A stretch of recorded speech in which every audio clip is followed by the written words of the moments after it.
Welcome back to the Modern Old School Training Podcast. I'm Aaron King with Coach Bob King, and today's topic is shoes, and we're going to be talking about shod versus unshod.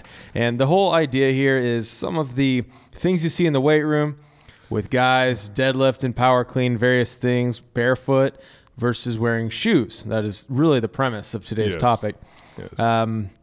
Before I ramble on too much about it, let's talk a little bit about why this is important. You got any thoughts there? Yeah, I think it's hugely important because it comes in the category of fad. Shod versus unshod was a research article done by the boys down under at a university in Australia. And those guys are always putting out some interesting type of data and research that I've looked at over the years. And so they took and looked at shoes versus no shoes in the deadlift. And now, when you do research, those guys and women are always very careful to say, this is what we looked at. Well, they looked at the deadlift. What about the squat? Well, we didn't look at the squat. I have looked at the squat. It's just like the deadlift, the power cleans, and all that other stuff. So the research, I think, is going to carry over to be similar in outcome to the deadlift. But that was the particular lift they looked at.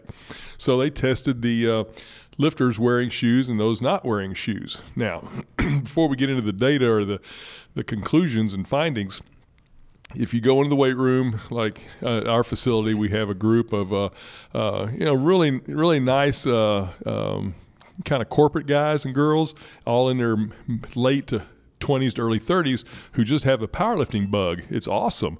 And let's say there's 15 or 16 of them that come in. I guarantee you there's 15 or 16 different kinds of shoe wear.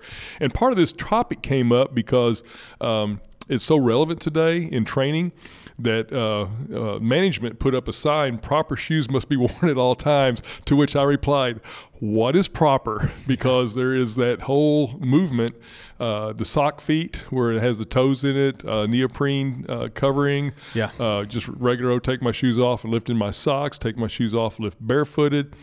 Then we go into every different kind of shoe. The Converse, what's his name? Chuck Taylor. The Chuck Taylor. Yeah, the Chuck Taylors. Yeah. I've seen Chuck Taylor high tops come in, and there's a handful, about 3 or 4 of them, 5 maybe, that have legit weightlifting shoes on. Okay, so that's a whole box of goodies right there. So whether it's a sock feet or regular sock, we're going to call that unshod or barefooted because there's no covering. The Olympic shoes, this is where it really gets a kind of a dividing line. The Olympic shoes have probably a 1/2 to 3/4 inch heel lift. All right. Now, the reason for that is going to be ankle flexibility so that you're not anterior shifting your knee over your toe and causing a patellofemoral strain and all that kind of stuff. Well, that's a great thing because in the old days, we used to have a thing, coaches misinterpreted it. They called them sissy squats, where we'll put a 2.5 or a 5 pound, even a 10 pound plate under your heel. I was just about to ask about that. Yeah, and that's just misinformed coaches because it is really a good biomechanical assistant to make sure there's not an injury. It doesn't help you lift more in a cheating kind of manner. It just helps you lift properly. That's the key to it. Usually we're lifting for another sport, not just for lifting for lifting. Yes. And if you are that weightlifter, you have the shoe that has the sissy squat built in. So let's go ahead and get past that. And so if you are like in our facility, we have the Olympic platform, which is a area of wood for the lifter, and then the edges are made out of some hardcore rubber so that you can drop the bumper plates and it doesn't blow up anything. But if you listen on TV to Olympic competition, you'll hear a loud clap once the lifter racks the bar. Well, that's that wood on wood because that sole of the shoe is wood. And so that's designed to assist the lifter in biomechanic position. So there's one good reason for the shoe. Secondly, if you don't know shoe design and construction, the upper, the upper is the covering, what you see, and it's laced up, it's leather, so that you get a good secure, whether it's a Velcro strap or the regular lacing, that supports the foot so it's not mobile and moving around.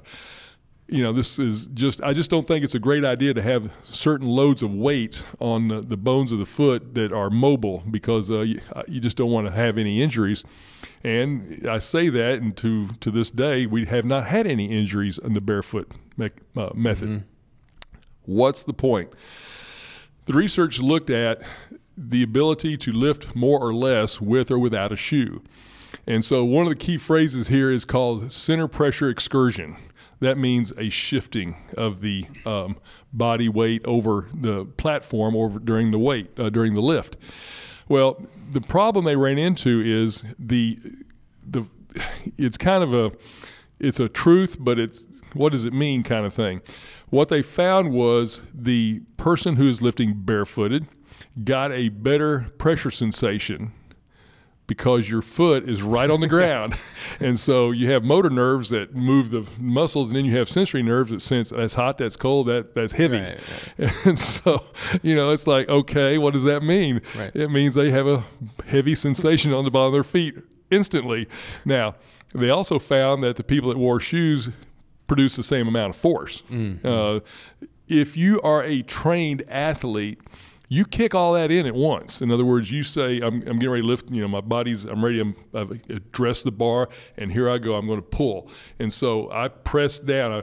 We always taught our lifters to try to push the ground down as much as you are lifting. And so what ends up happening is you might feel that pressure a millisecond later, because that pressure is coming to the bottom of your feet as a sensation. So shoe or no shoe, go ahead and take the advantage of having a shoe support to get the weight off the ground. And it makes no sense to me to have to be in and out of shoes, because this is my opinion. I do not want to do a hang clean, power clean, or any Olympic lift where I have to do a catch and stomp the floor barefooted. There's no protection. I can't see how that is safe at all. I can see fracture, Well, if you hit it just right, you want to almost land flat-footed. But if you hit wrong and you hit right on that heel, man, you're done. I mean, that's a lot of weight. Even if it's say you have 125 pounds on the bar, the force you are applying to the ground when you catch an Olympic lift is significantly upward 8 to 9 times your body weight, and so that's plus the weight you're lifting. So the shoe thing, I think, needs to be put to rest, because some other safety kind of issues that are not at all out of the question are just unfortunate random injuries. We've seen it with fingers and feet. You drop a plate on there. Stub a toe. Oh my gosh! You kick a bar or a platform or something, the toe loses. And I've been in the business long enough. I've had one of each on the big toe and the thumb. Just drop that dumbbell or plate on there.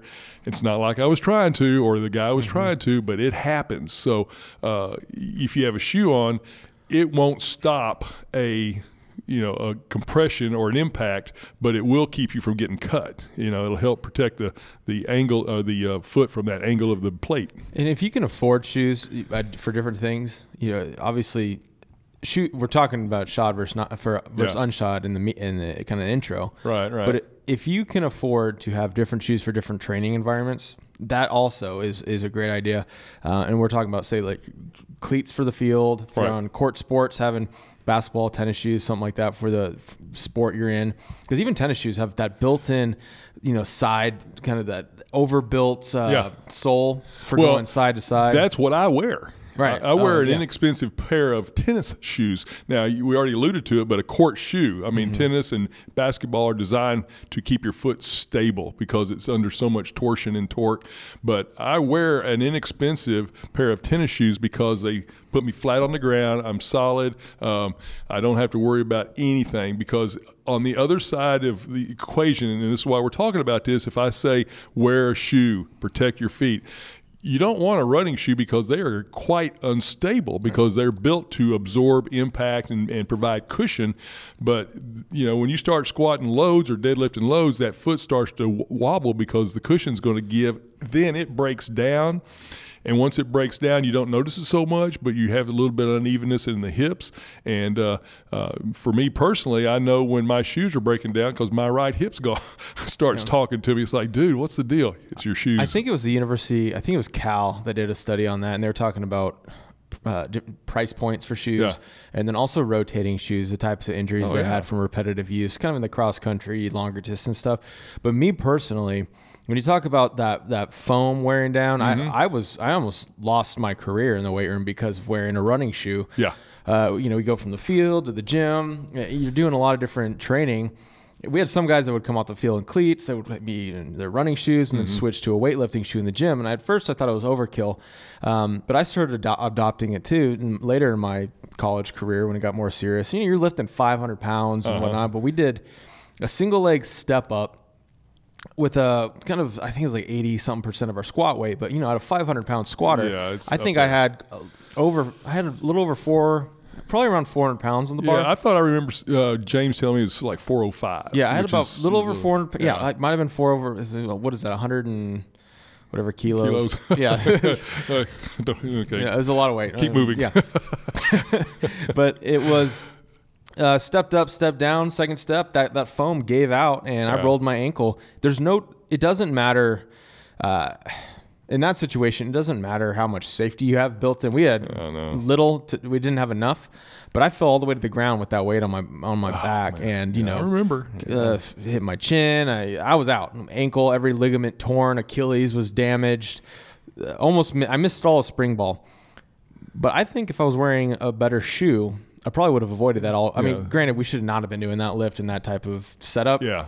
But I think the shoe alone could have saved me a lot of, or saved me complete injury. And I think so, because it's a lifting device. Right. It's equipment. You know, it's not a fashion statement, and it's not, you know, just required to have your feet covered. It's equipment, and I think the shoe thing needs to be looked at very carefully. And the research came back, just to kind of tag along on that, saying that, you know, we can't substantiate that the barefoot is the answer. We cannot, and this is the researchers, we cannot substantiate that, you know, if you're in the strength conditioning field, that this is a fad that I need to be involved in, because there's just now not the science to show that, hey, it works really, really well for increasing loads or improving strength or any of that kind of stuff. It's just somebody thought it might be a cool idea, and somebody else saw it and said, I like that's a cool idea. Yeah, we had a coach buddy of ours that he was wearing those, I forget what they're called, but you mentioned them, where they're kind of the socks that they form fit over your toes. I'm blanking out, but he was wearing them. We were making fun of him, but he was telling us how the benefits. Well, a couple weeks later, he's wearing a boot because he has a stress fracture. And I'm going to jump in on this, because this is I think goes along with it and annoys me to death across the board. Is if I was to say to one of these individuals, I go, now, why are you wearing those sock toe feet, not shoe things? They would say, well, I just believe. Okay, I'll see you later. Because when somebody says, I just believe, they like it, and it makes them feel good, or, you know, I understand the whole, you know, the idea of the mental thing and the placebo effect. I get that, but what we're looking at is you know, the truth in lifting. Let's go ahead and just be honest about it, because I believe does not trump I know. And it's not because I know everything, but I go find an answer to questions that science can substantiate. And right now, science cannot substantiate. You're missing out if you're not going barefoot. I think, again, it comes down to purpose too. What are you doing? I think a lot of folks misrepresent maybe the creators of the shoes, the science, and the method. I'm sure there's a use case for all of these, just like a weightlifting shoe. Yeah. If you're out there running, you know, sprints in your powerlifting shoes, you're going to have problems. Okay, so I think that's it. It's usually user error in that case. Yes. But I think this goes back to the complexity of everything and the uniqueness. And so marketing makes it easy to generalize use cases to sell to more demographics. And that's where I think our field in particular is struggling with the science. Name your brand can put out a whole thing of get quicker, here's your top 10 drills for quickness or whatever, and we've put it on YouTube just to show you, here's a bunch of drills, but if you look at an 8-week, 12-week or 24-week program where it fits. Yes. And so that's one of the big things in the use Well, cases. I think you can correct me if I'm wrong, but if I'm not mistaken, a lot of commercials are shot with a paid endorser. Right. And so if you pay them enough, they'll say, take your shoes off and drink this. You'll be faster and stronger, and you will do it. So that's part of the downfall that we have in capitalism. But I like it. But let's don't go too far. All right. Well, if you have any questions about shoes or what kind of shoes to wear, reach out to me or Coach King. I am on Instagram and Twitter as Deep Snap, and Coach Bob King is at Coach Bob King. Visit kingsportstraining.com. Go to our training web app. It's themost.fit. Create a free account. We send out weekly newsletters, weekly workouts, various things, different cadences. We try to send out as much value as we can.